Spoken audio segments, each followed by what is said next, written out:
Hello everyone, welcome to Dark Matters, where I tell dark stories that may leave you wondering about the hidden secrets lurking in the shadows of our world. So today, let me tell you an intriguing story that revolves around a building in a neighborhood called Eungamdong in Seoul that will send shivers down your spine. And you know what makes ghost stories even more chilling? When they have a hint of reality.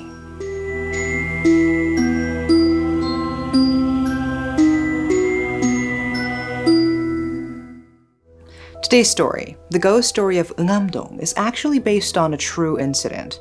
It all went down in this 3-story multi-unit house made of red bricks, right in an alley next to the traditional market in Eungamdong, Eunpyeonggu, Seoul. Now, after the construction of this building, things took a really dark turn. Out of 14 tenants and employees who had spent time in the basement over the past 10 years, 6 of them ended up meeting their untimely death one after another. It's an age-old tale filled with countless rumors and whispered conversations about the sinister events that unfolded within the walls of this building since the early 1990s. Yet, even after all these years, this bone-chilling story continues to echo through the town, haunting many residents and causing many sleepless nights. So what happened in this building? Why did people just die one after another? Originally, before all the strange things started, the house used to be a simple 1-story building, home to a humble stationery shop. But in 1992, they decided to give it a makeover and turn it into a 3-story house. The basement was used for a small factory or a general store, while the upper floors became regular living spaces. The first person to set up shop in that basement area was a man named Chung Dong-han. He was 56 years old when he moved in there back in May 1992. Chung had big dreams and started his very own suit tailoring factory called J. Lisa.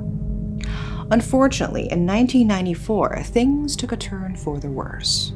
His business faced a major setback, and he ended up going bankrupt because he had guaranteed a hefty 100 million won debt for a friend. Poor Chung couldn't bear the weight of it all. He decided to leave the factory in June 1994 and sought solace and some peace of mind at a prayer hall in Daejeon. But tragically, just 3 months later, he couldn't find a way out of his despair and ended up taking his own life. Back in those days, little did anyone realize that the death of Chung would set off a chain of tragic events. Chung's employee, Kim Moon-ho, found himself in charge of the factory while Chung went off to the prayer hall. Unfortunately, despite his best efforts, the business continued to struggle, leaving Kim with no choice but to find a new tenant and abandon the premises. Eventually, 2 years later, after Kim Moon-ho, new tenant Lee Sung-ja moved into the basement and operated a yarn factory for sweaters. However, after 2 years, the business didn't go well. So she gave up and handed over the store to a man surnamed Han, who ran a clothing store. Han used the basement as a storage room for clothes, but he eventually had to leave the place as well. It seemed that no matter who occupied the space, the shadow of misfortune loomed over them, making their business impossible to thrive. And things get worse when an individual by the name of Kim Do-kyung, the next tenant, enters the scene. Kim Do-kyung, a 48-year-old woman, operated a sweater factory with a team of 9 employees, and they set up shop in the basement. But here's when it gets eerie. Within just a year and 2 months of the factory opening, 3 out of 9 employees die, each from different causes: traffic accident, liver cancer, and lung cancer. As if that wasn't chilling enough, even Choi, the friend and senior manager of the factory, died from diabetes. What a coincidence. The neighborhood was left in shock as people working in the building continued to pass away one after another. According to testimonies from people who had to work there no matter what, while working, they heard strange sounds, a woman's laughter, the cry of a baby. and when they fell asleep or during night shift, they experienced horrifying sensations. Some said they were unable to move during repeated nightmares where haunting images of a young woman appeared as if she had something to say. Before long, rumors surrounding these supernatural occurrences spread like wildfire. People started reporting the presence of ghosts in the house to broadcasting stations and newspapers. When Kim Do-kyung moved into the basement, she weighed 93 kilograms. But her weight dropped to 62 kilograms due to insomnia caused by this female spirit appearing in her dreams, choking her every night. Determined to find relief, she performed a Korean shamanistic ritual called gut to rid the building of the evil presence. According to the shaman who conducted the ritual, the place harbored a vengeful spirit of a young woman, haunting not only the basement room, but also the entire factory building. Kim's belief in this claim was solidified when she caught sight of a long-haired young woman staring back at her from the mirror one day. In the end, even Kim Do-kyung, the last tenant, couldn't bear the unnerving atmosphere any longer and made the decision to leave.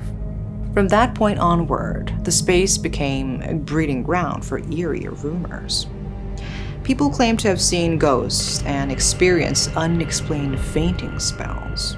It got to a point where no one, not even if it was offered for free, dared to step foot inside. The place was completely abandoned until one man, surnamed Chang, bought this place in 2000. Despite his best efforts to gather tenants for small-scale factories by sprucing up the place, it had gained quite the notorious reputation. I mean, who would want to set up their business in a place cursed by some vengeful woman spirit? Everyone in the neighborhood knew this place was a magnet for bad luck, making it a tough sell for any business venture. No one was willing to take the risk and set up shop there, casting a dark cloud over his plans. So after he failed doing that, on August 17, 2002, he decided to renovate the basement and transform it into a cozy one-room studio apartment, hoping to attract tenants of a different kind. So the construction began. The landlord decided to convert the storage space under the stairs into a bathroom. However, there was something that disturbed him. A mysterious concrete block tucked away in one corner of the already cramped warehouse. It measured about 60 centimeters in height, 40 centimeters in length, and 1 meter in width. Intrigued and unsettled, he decided it was time to investigate further. Summoning temporary laborers, he instructed them to break the protruding concrete structure under the stairs using a hammer drill. But the moment the stone broke, a swarm of flies buzzed in, accompanied by a horrible stench that filled the air. The workers were completely baffled by the unfamiliar odor, a smell unlike anything they had ever experienced before. They brought in a fan to disperse the smell, but of course, it didn't help. As the concrete block crumbled, a bone-chilling sight came into view, sending shivers down everyone's spines. There, wrapped in layers of vinyl, was the preserved body of a woman in her 50s, dressed in a winter jacket. One side of her face was severely distorted, unable to withstand the weight of the thick concrete. For years, she had been trapped in that dim basement, hidden from the outside world. The basement of Eungamdong, marked with a police line, became a scene of a real incident rather than a ghost story and received a lot of attention. Police found that in addition to Chung Dong-han, Kim Do-kyung's 4 employees, just before the discovery of the body, the second tenant, Kim Mun-ho, also passed away from cancer the previous year. In the end, a staggering total of 7 people connected to this building lost their lives, prompting even the police to acknowledge that something peculiar was going on. The woman's discovery was nothing short of eerie, dried up like a mummy. By analyzing her dental records, the police approximated her age to be around 54 years old. To ascertain her identity, they extracted fingerprints from the body and cross-referenced them with the database of missing women in a similar age range. Additionally, they conducted thorough interrogations of prior tenants of the building to piece together the puzzle. After an intense month-long investigation since the discovery of the body, the culprit responsible for the heinous act was finally apprehended. Surprisingly, it was a man named Chi who turned out to be a business partner with Kim Do-kyung, who was the last tenant to use the basement of the multi-unit building. In March 1997, Chi borrowed 12 million won from the victim, who needed the money for a credit card business. However, as the months rolled by and Chi found himself unable to repay the borrowed sum in May of the same year, a sinister plan took shape in his mind. He lured the victim to his factory, where he mercilessly struck her with a roughly 30-centimeter metal pipe, delivering a fatal blow that tragically ended the victim's life. At the time, the victim, who was 56 years old, died on the spot, and Chi decided to conceal the crime by putting the body into the concrete wall. Chi utilized the victim's lifeless body as a makeshift support for a refrigerator base in the confined space beneath the basement stairs. He then surrounded the body with cement bricks stolen from nearby construction sites. The terrifying rumors that started with unexplained deaths of people in the area of Eungamdong came to an end when Chi was arrested for robbery, murder, and corpse disposal. Of course, the police did not have any substantial evidence to link the discovered body to the deaths and accidents of the residents, but they couldn't ignore the fact that too many people had died in a short period of time in one place. The series of unfortunate events seemed too peculiar, and many couldn't help but believe that the mysterious woman who appeared in the dreams of the numerous tenants of the building for years, asking for her revenge, was the woman found under the concrete wall. In response to the escalating fear and paranormal speculations, shamanic practitioners insisted that a ritual known as Chinonje must be performed to appease the lingering spirit. And the rituals were carried out. In Chang, the old man who happened to be the landlord of the ill-fated building at the time of the discovery also played his part in seeking closure for the departed spirit.